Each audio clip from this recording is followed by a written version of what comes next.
चलिए छत्तीसगढ़ से अगली खबर का रुख कर लेते हैं। मोहन मरकाम ने अपने मत का प्रयोग किया। मोहन मरकाम ने कोंडागांव में वोट डाला। कोंडागांव से भाजपा प्रत्याशी भी अपना वोट डाल चुकी है। तो बीजेपी और कांग्रेस प्रत्याशी दोनों ने ही अपने मत का प्रयोग यहां पर किया है और साथ ही लोगों से भी अपील की है कि मतदान अवश्य करें। कोंडागांव से मोहन मरकाम ने जो है अपने मत का प्रयोग किया, मतदान किया। और अनादि टीवी लगातार आपको चुनाव से जुड़ी, मतदान से जुड़ी पल पल की अपडेट दे रहा है। किस प्रकार जो है वोटिंग हो रही है, किस प्रकार मतदान की प्रक्रिया चल रही है, मिनट टू मिनट की अपडेट हम आपको अनादि टीवी के जरिए दे रहे हैं और सीधी तस्वीरें भी आपको दिखाने की कोशिश कर रहे हैं।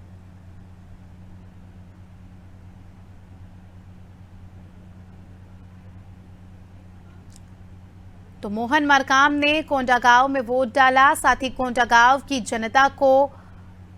जनता से अपील की कि मतदान अवश्य करें। लगातार जो है दोनों ही पार्टियों के प्रत्याशी सुबह से ही पहुंच रहे हैं मतदान केंद्र। ना ही केवल वो मतदान कर रहे हैं, साथ ही वहां मौजूद जनता से भी अपील कर रहे हैं, अनुरोध कर रहे हैं कि अपने मत का प्रयोग अवश्य करें।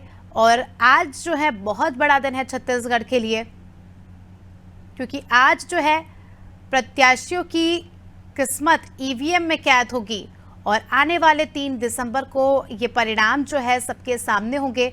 लगातार जो है देखा जा रहा है कि पिछले 1 साल से काफ़ी ज़्यादा मेहनत की जा रही है इलेक्शंस को लेकर। तो आज उन तमाम प्रत्याशियों की किस्मत ईवीएम में जनता जो है कैद करेगी और फिर आने वाले समय में देखना दिलचस्प होगा कि किसके सिर पर जीत का ताज होगा। ऐसे में आपको बता दें मोहन मरकाम ने भी कोंडागांव में वोट डाला।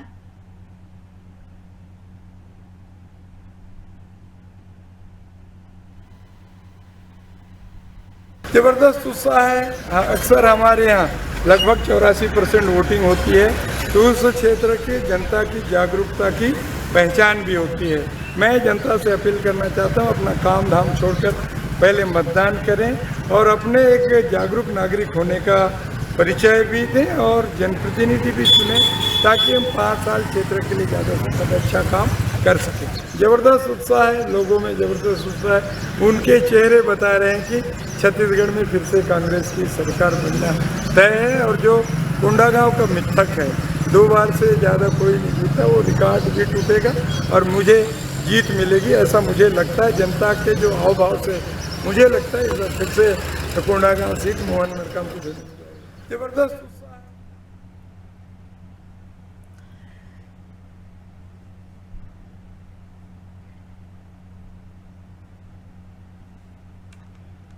तो देखिए मोहन मरकाम को हमने सुना, उन्होंने भी अपील की कि सारे काम छोड़ दो, सबसे पहले वोट दो। तो अनादि टीवी भी आप सभी से यही अपील करता है कि सारे काम बाद में भी हो सकते हैं, लेकिन मतदान जो है 5 साल में एक बार होता है, चुनाव 5 साल में एक बार होता है।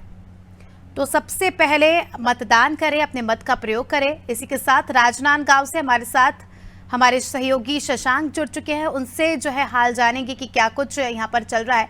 शशांक, आज बहुत बड़ा दिन है लोकतंत्र का, आज पहले चरण का चुनाव है। ऐसे में अगर हम बात करें राजनांदगांव की, तो किस प्रकार की तस्वीरें यहाँ से सामने निकल कर आ रही है? जी बिल्कुल, आज लोकतंत्र का महापर्व चुनाव जिसे कहा जाता है, विधानसभा चुनाव जो 2023 के हो रहे हैं, उसके फर्स्ट फेज यानी कि 20 विधानसभा सीटों का जो आज वोटिंग है वो हो रहा है।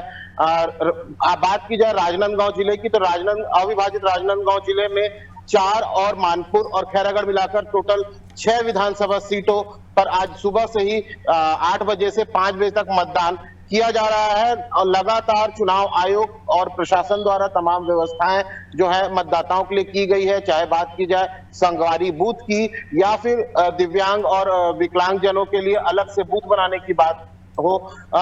तमाम व्यवस्थाएं जो है वो जो है चुनाव आयोग द्वारा की गई है। जहां बात की जाए राजनीतिक दलों की, तो तमाम राजनीतिक दल के जो नेता हैं वो भी लगातार पोलिंग बूथ पर पहुंच रहे हैं और वोट कर रहे हैं और जनता से भी अपील करते नजर आ रहे हैं कि ज्यादा से ज्यादा घर से बाहर निकलें और पहले वोट करें और घर के काम बाद में करें। अभी कुछ देर पहले डोंगरगढ़ के जो विधायक हैं उन्होंने भी वोट डाला और लोगों से अपील की है भुवनेश्वर बघेल ने कि पहले वोट दें, उसके बाद अपने तमाम काम करें। बात की जाए सुरक्षा व्यवस्था को लेकर तो चाक चौबंद व्यवस्था की गई है, भारी मात्रा में पुलिस बल तैनात किया गया है। आपको बता दें कि जो राजनांदगांव जिले के डोंगरगांव, डोंगरगढ़ के साथ साथ जो खुज्जी विधानसभा क्षेत्र है, साथ ही मानपुर मोहल्ला और खैरागढ़ विधानसभा क्षेत्र है, इसमें तमाम वो बूथ आते हैं जहां नक्सल प्रभावित और घोर नक्सल प्रभावित बेल्ट भी शामिल है, जिसे देखते हुए पैरामिलिट्री फोर्सेस की भी तैनाती की गई है। साथ में जिला निर्वाचन अधिकारी और एसपी, एडिशनल एसपी लगातार सघन दौरा कर व्यवस्थाओं का जायजा ले रहे हैं, जिससे कहीं ना कहीं सुरक्षा को लेकर पुष्टि हो सके और जनता आराम से वोटिंग करने पोलिंग बूथ तक पहुंच सके। सुबह 8 बजे से पोलिंग शुरुआत हुई है और लगातार बड़ी मात्रा में, बड़ी संख्या में जो मतदाता हैं वो घर से निकलकर सुबह से ही पोलिंग बूथ तक पहुंच रहे हैं। और कहीं ना कहीं यह देखने को भी मिल रहा है कि महिलाएं जो है वो इस बार बड़ी संख्या में जो है घर से बाहर निकलकर मतदान करने सुबह से निकल कर आ रही है। हालांकि अभी शुरुआती पहला घंटा है, अब धीरे धीरे जैसे जैसे दिन ढलेगा दोपहर होने तक कहीं ना कहीं वोटिंग में तेजी आएगी और फिर आखिरी के जो चंद घंटे होते हैं वहां पर वोटिंग जो है वो फिर एक बार तेजी पकड़ती दिखाई देती ही है। बात की जाए राजनांदगांव सीट की, जी शशांक, जैसे कि आपने भी जिक्र किया कि घोर नक्सल प्रभावित यहाँ पर सीटें हैं। नक्सलियों द्वारा जो है पहले भी लोगों के घर घर जाकर ये कहा गया था कि आपको मतदान नहीं करना है, अगर आपने वोट दिया तो आपके साथ ये कर दें, वो कर देंगे। इस प्रकार की धमकियां जो है नक्सली अक्सर देते हैं। ऐसे में क्या हम कह सकते हैं कि राजनांदगांव विधानसभा की जनता में उत्साह कम हो गया है या उत्साह और ज्यादा बढ़ गया है मतदान को लेकर? जी बिल्कुल, आपको बता दूं कि कहीं ना कहीं माओवादियों ने चुनाव बहिष्कार करने की घोषणा की थी, जिसके बाद सुरक्षा बलों ने मोर्चा संभाला और हमने पिछले दिनों अपने चैनल के माध्यम से भी दिखाया था कि खैरागढ़ क्षेत्र में संयुक्त कार्यवाही करते हुए आईटीबीपी, बीएसएफ और डीआरजी और जिला बल ने लगातार 3 बड़ी कार्यवाहियां की थी, जहां टिफिन बम 4 और फिर 12 किलो के बरामद किए थे। तो लगातार जो है माओवादी पुलिस बल को जो है चैलेंज करते नजर आ रहे थे। पुलिस बल भी जो है वो जो तैनातगी है मुस्तैदी दिखाते हुए नजर आ रहा है और कहीं ना कहीं लोगों के मन में अब मतदान को लेकर बड़ा उत्साह देखने को मिल रहा है। जी बिल्कुल शशांक, अगर हम मुख्य मुद्दों की बात करें तो क्या वो मुद्दे होंगे जो इस बार जो है यहाँ पर हावी होने वाले हैं? किन मुद्दों पर जो है जनता वोट करेगी? जी बिल्कुल, राजनांदगांव जिले में कहीं ना कहीं एक जो मुख्य सीट है वो है राजनांदगांव विधानसभा, जो हाई प्रोफाइल सीट है और जहां पर सीधा मुकाबला पूर्व मुख्यमंत्री डॉक्टर रमन सिंह और गिरीश देवांगन के बीच हो रहा है। वहीं बात की जाए डोंगरगढ़ विधानसभा सीट की तो पूर्व विधायक विनोद खांडेकर को भाजपा ने उतारा है हर्षिता स्वामी बघेल की जगह। तो तमाम ऐसी सीटें हैं जहां सीधा सीधा टक्कर जो है वो देखने को मिल रहा है राजनांदगांव में। वहीं मुद्दों की बात की जाए तो तमाम अभी भी ऐसे मुद्दे हैं, चाहे वो पीएम आवास से जुड़े मुद्दे हो या फिर जो है मूलभूत सुविधाओं से जुड़े मुद्दे हो, स्कूली शिक्षा के मुद्दे हो, ऐसे तमाम मुद्दे हैं। रोजगार एक अहम मुद्दा है जिले में। इस तरह तमाम मुद्दे हैं जिन पर जनता आज बढ़ चढ़कर मतदान करेगी और आगामी 3 तारीख को यह देखने को मिलेगा कि आखिर जो सियासती रूप ऊँट है वो किस करवट बैठता है। जी बिल्कुल, अगर हम बात करें वोट परसेंटेज की शशांक, तो महिलाएं कितना वोट परसेंटेज यहाँ पर शेयर करती है और पुरुषों का कितना वोट परसेंटेज है और कितना उत्साह देखा जा रहा है, कितनी संख्या में लोग यहाँ पर मतदान करने आ रहे हैं?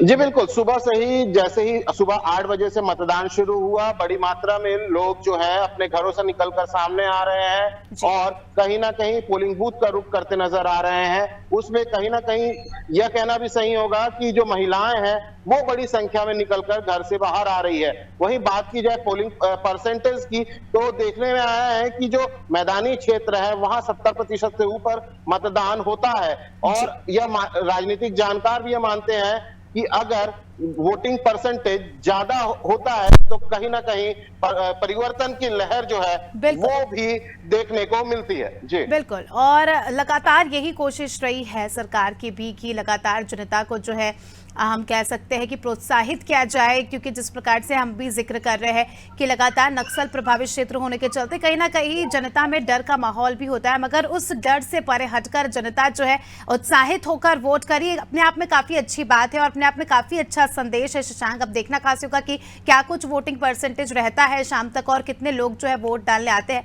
बहुत बहुत शुक्रिया आपका हमारे साथ जुड़ने के लिए और तमाम जानकारी के लिए। तो देखिए, राजनांदगांव का हमने हाल जाना, यहाँ पर जो है बड़ी संख्या में फिलहाल तो लोग वोट डालने पहुंच ही रहे। नक्सल प्रभावित क्षेत्र होने के बावजूद जो है यहाँ की जनता में उत्साह की कोई कमी नहीं है। अब देखना दिलचस्प होगा कि शाम तक क्या कुछ वोटिंग परसेंटेज सामने निकल कर आता है। फिलहाल बुलेटिन में वक्त हो चुका है छोटे से ब्रेक का, जल्दी हाजिर होते हैं।